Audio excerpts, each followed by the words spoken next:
বিশুদ্ধ ভাষাটা এত জরুরি যে আল্লাহ তাআলা তার প্রিয় হাবিবকে মায়ের বুকের দুধ থেকে বঞ্চিত রেখেছেন শুধু বিশুদ্ধ ভাষার জন্য।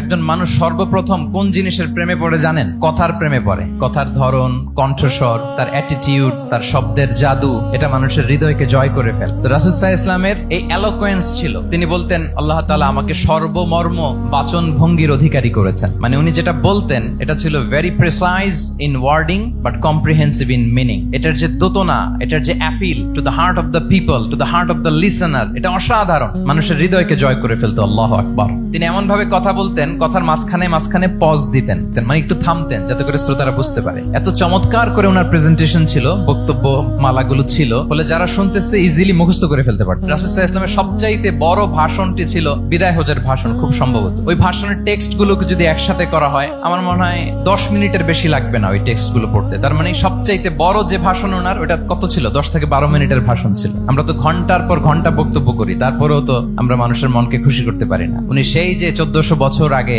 10 মিনিটের একটা ছোট্ট ভাষণ দিলেন, গোটা বিশ্ব আজও হাবুডুবু খায় ওই ভাষণের ভেতর, ঠিক কিনা বলেন? মাঝে মাঝে এমন আবেগ ঘন বক্তব্য উপস্থাপন করতেন, সাহাবারা অশ্রুসিক্ত হতো।